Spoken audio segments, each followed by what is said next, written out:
প্রণাম মহারাজ, নবাব বাহাদুরের পত্র নিয়ে এসেছি। দাও, আমার হাতে দাও। পড়ো পড়ো শুনি। প্রীতিভাজনেষু কৃষ্ণচন্দ্র। আগামী 25শে ডিসেম্বর আমি মুর্শিদাবাদে একটা প্রীতিভোজের আয়োজন করেছি। এই অনুষ্ঠান সংক্রান্ত আলোচনার জন্য আমি আমার সমস্ত অঙ্গরাজ্যের মন্ত্রীদের নিয়ে একটা বৈঠকের আয়োজন করেছি। উক্ত আলোচনায় তোমার মন্ত্রীর গুরুত্বপূর্ণ মতামতের জন্য তাকে আমন্ত্রণ জানাচ্ছি।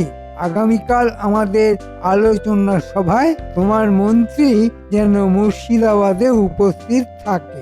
আর ওই 25শে ডিসেম্বর এই বিশেষ দিনে তুমি এবং তোমার সভাসদদের আমার মুর্শিদাবাদে আমন্ত্রণ রইল। বাহ বাহ বাহ বাহ, 25শে ডিসেম্বর, তাহলে নবাবী খানা।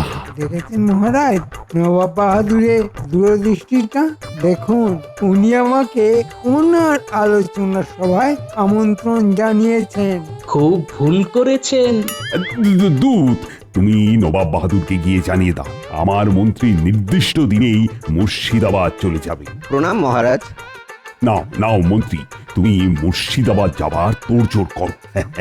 তুমি কৃষ্ণনগরের প্রতিনিধি হিসাবে যাচ্ছ, তোমার সম্মানই আলাদা। আমি এই কৃষ্ণনগরের মান মর্যাদার রক্ষার দায়িত্ব নিয়ে নবাব বাহাদুরের সাথে আলোচনায় বসবো মহারাজ। সাধু সাধু। গোপালকে একেবারেই বাদ দিতে হবে, যাতে ও নবাব বাহাদুরের সভায় না যেতে পারে। কিছু একটা উপায় বার করতেই হবে।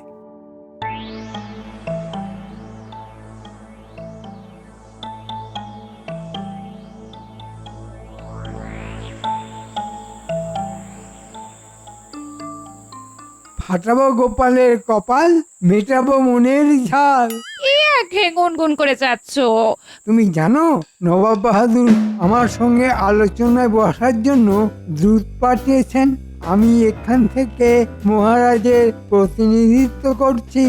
ও মা, তাই তাই তাই তাই মামার বাড়ি যাই। তবে শুনে রাখো, রাজাকে শুধু দেশের লোক পুজো করে, আর এই বিদ্বান ব্যক্তিকে পৃথিবীর সবাই পুজো করে। রাত পোহালেই মুর্শিদাবাদে যাব নবাবের সঙ্গে আলোচনায় বসতে। বুঝলে গিন্নি, 25শে ডিসেম্বর নবাব বাহাদুর আমাদের সমস্ত সদস্যকে মুর্শিদাবাদে নিমন্ত্রণ জানিয়েছেন। তা শুনে আমার কি হবে বলো? হ্যাঁ, নবাব তো আর সবার বউদের নেমন্তন্ন করেনি। হ্যাঁ, না তা অবশ্য করেননি, কিন্তু ওই একটা কথা আছে না, ওই পতির পুণ্যে সতীর পুণ্য। অতি চব্যতস্য খাবে আর সতী শূন্য পেটে থাকবে, তা হবে না। হ্যাঁ, তোমরা খাবে আর আমরা দেখবো আর মুখে বলবো পতির পুণ্যে সতীর পুণ্য, আমাদের পেট কি থাকবে শূন্য? হ্যাঁ, হ্যাঁ, তোমার এই অকাট্য যুক্তি মহারাজকে কালকে আমি নিবেদন করব, দেখি মহারাজ কি বলেন। ধন্যবাদ গো।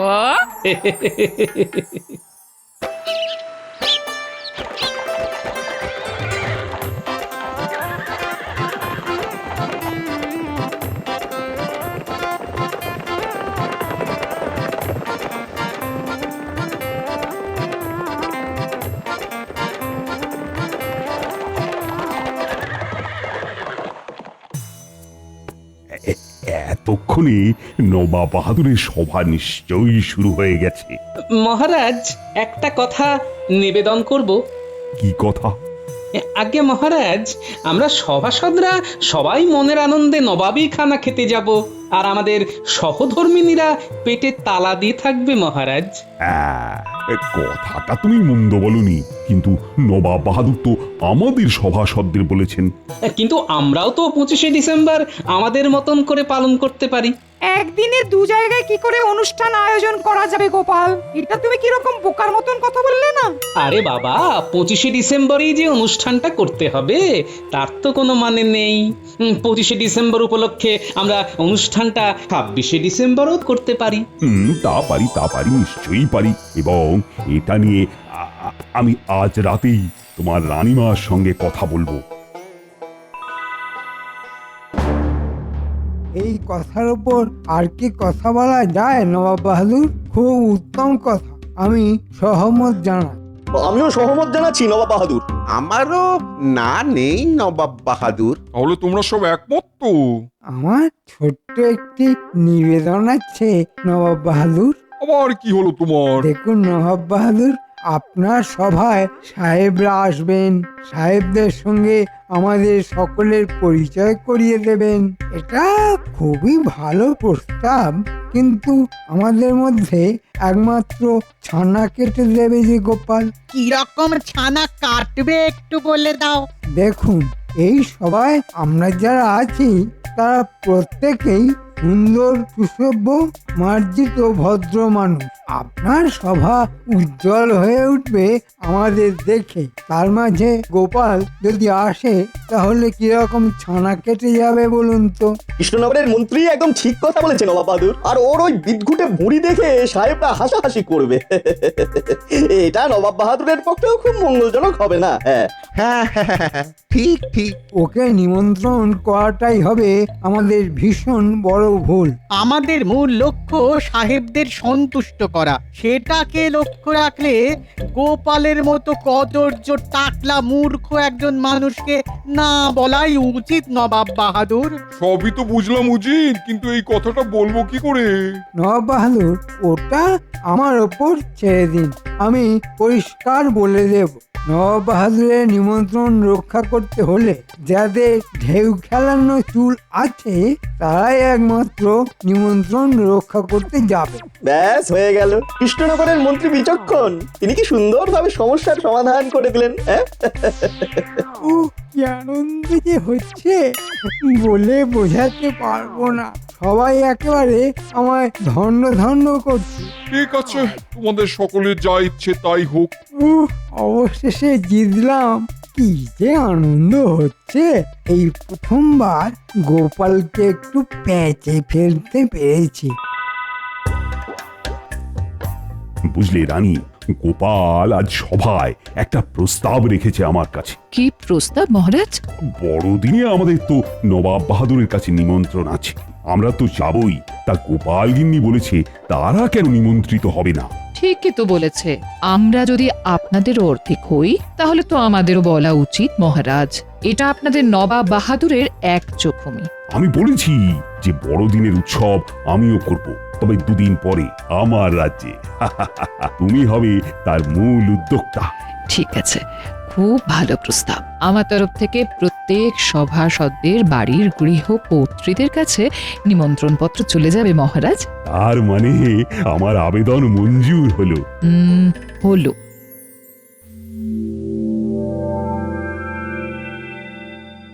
ওই তো মন্ত্রী এসে গেছে। না না, এবার বলো তো মন্ত্রী, নবাব বাহাদুরের সঙ্গে কি আলোচনা হলো? আলোচনা খুব ভালোই হয়েছে মহারাজ।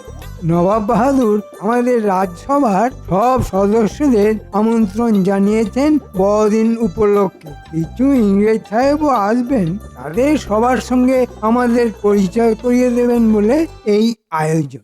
নবাবী খানা, কতদিন খাইনি। আমি শাকাহারী মহারাজ, আমার তো যাওয়া হবে না।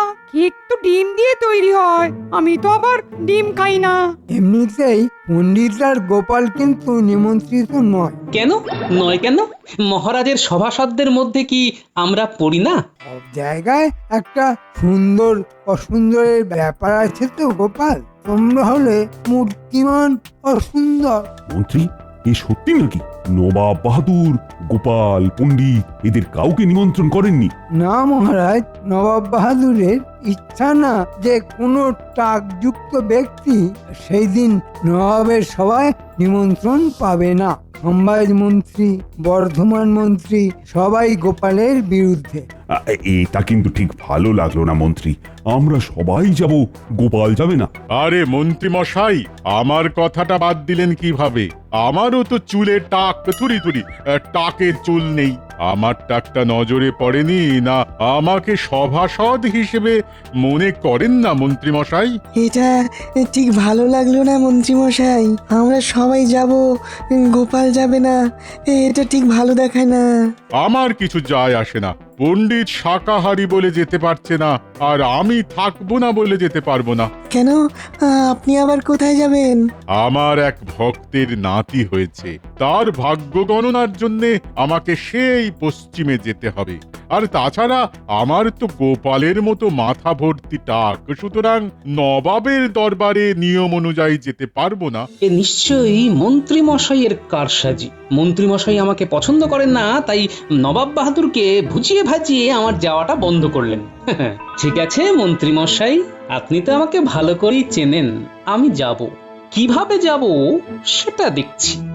মন্ত্রীমশাই, এ কেমন যুক্তি আমার মাথায় এলো না। চুল নেই বলে সে নিমন্ত্রিত হবে না, এমন উদ্ভট কথা তো আমি প্রথম শুনলাম। ধরুন যদি আমি ডিমকে দাম শাকাহারি না হতাম, তাহলে আমারও প্রবেশ নিষিদ্ধ? কি হাস্যকর ব্যাপার! মহারাজ, আমি একটা কথা নির্ভয়ে বলতে পারি মহারাজ।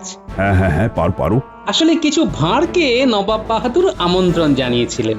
তা ভাঁড়েরা যা কাজ করে তারা তাই করেছে, কিন্তু আমি তো তা নয়। আমি তো গোপাল ভাঁড়, আমার কাজ লোক হাসানো। কিন্তু মন্ত্রী হয়েও যারা লোক হাসান তাদেরকে কি বলা হয় সেটা একটু ভাবুন মহারাজ।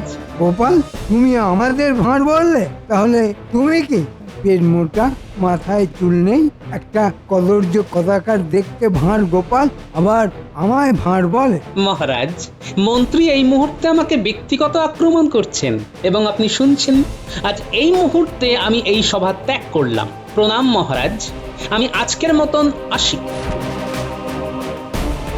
সাবাস গোপাল, মুখের উপরে কথা বলার ক্ষমতা সবার থাকে না। এই মন্ত্রী, তুমি কিন্তু গোপালকে খুব খুব খারাপ ভাষায় কথা বললে। যে ভাষা বোঝে তাকে সেই ভাষাতেই কথা বলতে হয় মহারাজ।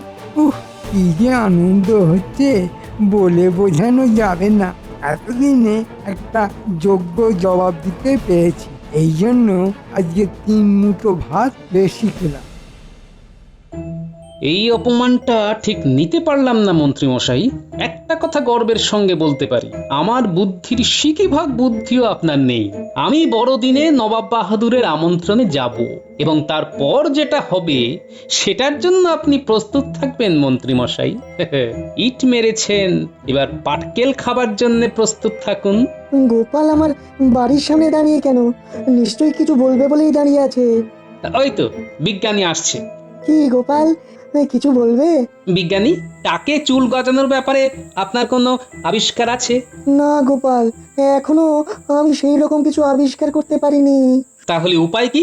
আমার কাছে একটা নকল চুল আছে, মাথায় পড়লে একেবারে ঢেউ খেলানো বাবরির চুল মনে হবে। ওটা আমার লাগবে বিজ্ঞানী। আমিও চাই তুমি এর যোগ্য জবাব দাও। সে তো দেব বিজ্ঞানী, আমায় যতখানি অপমান করা হয়েছে তার 3 গুণ ফেরত দেব।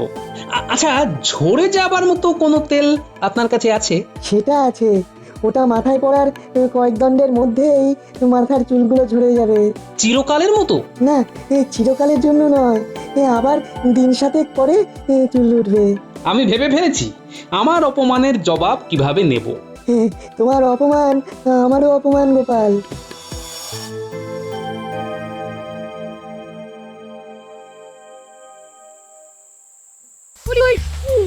মন্ত্রীর এত সাহস, হ্যাঁ? তোমাকে রাজসভায় সকলের সামনে অপমান করে, হ্যাঁ? আচ্ছা গিন্নি, মৌমাছির মৌচাকে ঢিল মারলে মৌমাছিরা কি করে?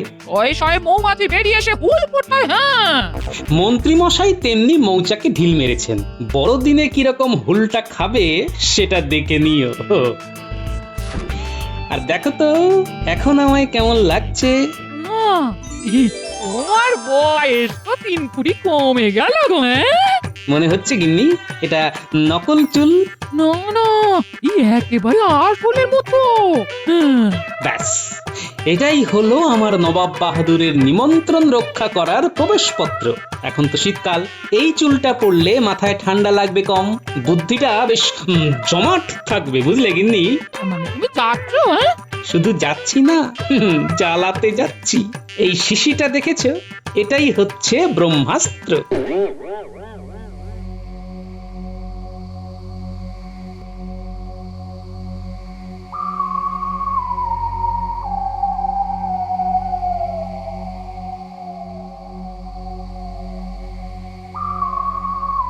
মহারাজ, এখন চিন্তা করে আর কি করবেন মহারাজ?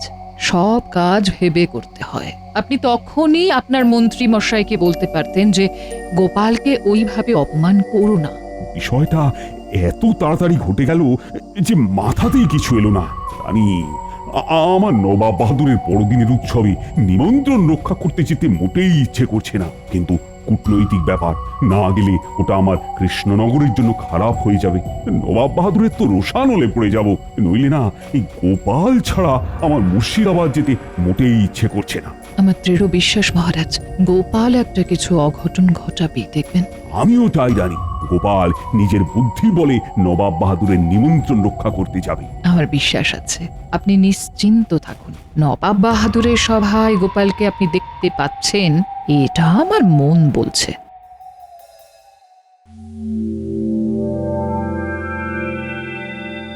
মেরি ক্রিসমাস, মেরি ক্রিসমাস, তোমাদের সবাইকে মেরি ক্রিসমাস জানাই। সাহেব, তোমাদের সবাইকে নবাবের পক্ষ থেকে বড়দিনের শুভেচ্ছা আর অভিনন্দন। এসো এসো কৃষ্ণচন্দ্র সাহেব, এ হলো কৃষ্ণচন্দ্র, কৃষ্ণনগরের রাজা। আমি হলাম কৃষ্ণনগরের মন্ত্রী। মহারাজা, তোমার রাজসভায় গোপাল বলিয়া খুব ইন্টেলিজেন্ট লোক আছে। সে কোথায়? তাহাকে তো দেখিতে পাইতেছি না। আমরা গোপাল সম্পর্কে অনেক কথা শুনিয়াছি। ইয়েস মন্ত্রী, কিছু বলো, সবই তো তোমার বুদ্ধিতে হয়েছে। ও, তার মানে পুরোটাই মন্ত্রীর বুদ্ধিতে হয়েছে। ওহ, ভগবানের দয়ায় যদি গোপাল আসে তাহলে তো মন্ত্রীর মুখ কালো হয়। সাহেব, গোপালই হলো পেটু, মাথায় চুল নেই, ভুঁড়ি আছে, খুব খায়। এ মন্ত্রী কি বলিতেছে আমরা বুঝিতে পারিতেছি না। আমি এসেছি নবাব বাহাদুর, আমাকে দেখুন, মাথায় ঢেউ খেলানো চুল, চিনতে কি পারছেন? উরি বাবা, গোপাল সাহেবরা তো তোমাকে দেখবে বলে উসকুস উসকুস করছে। ঠিক জ্বালাতে চলে এসেছে। গোপাল ঠিক আসবে। কি গোপাল, তোমাকে বড়দিনের শুভেচ্ছা। আমার বিশ্বাস ছিল তুমি কিছু না কিছু ঘটনা ঘটাবেই। আচ্ছা আচ্ছা গোপাল, একটা প্রশ্ন, মাথায় এরকম ঢেউ ফেলানো চুল কি করে এলো তোমার? এই তেলটার জন্য খাম্বাজরাজ, আয়ুর্বেদিক তেল। এই কালো রং চিরকালের জন্য মাথায় রয়ে গেল, চুল আর পাকবে না। নবাব বাহাদুর, এইবার যিশুর নামে একটা কেক কাটাবো। আমরা ক্রিসমাস সেলিব্রেট করি, তারপরে আমরা গোপালের সহিত কথা বলিবে। ভেতরের ঘটনাটা কি গোপাল? ক্রমশ প্রকাশ্য মহারাজ, আগে কেক কাটা হোক, খাওয়া দাওয়া হোক, তারপর আমার ম্যাজিক দেখবেন। আরে ম্যাজিক আর কি দেখাবি?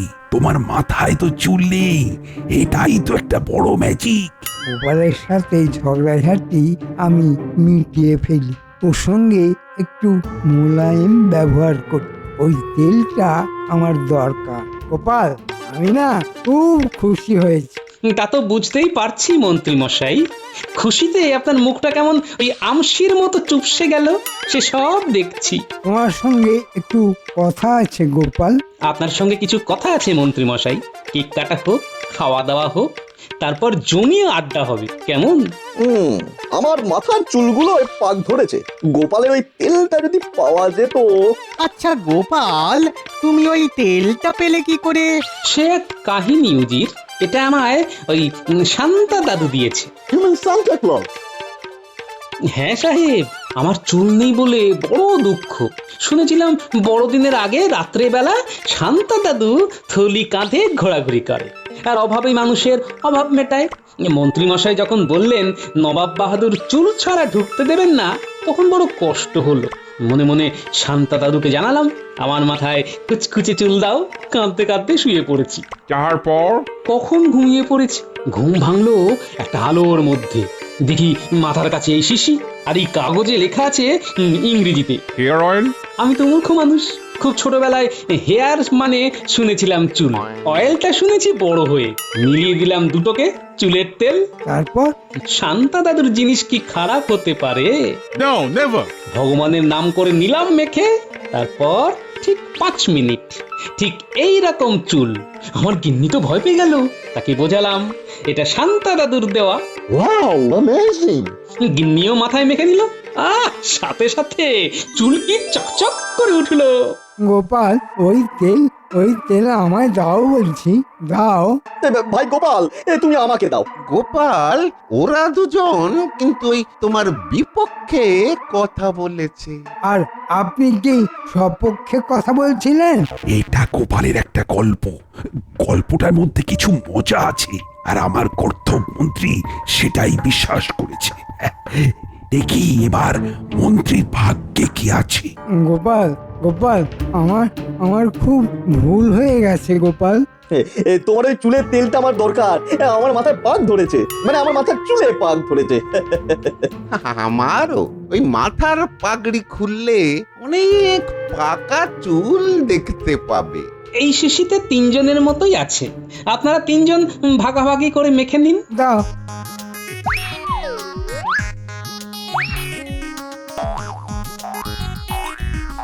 দাও বলছি, দাও। আমাকে দাও, আমাকে দাও, আমাকে দাও, দাও, দাও, দাও, আমাকে দাও, আমাকে দাও। এই তো শুরু হয়ে গেল চুল নিয়ে চুলোচুলি।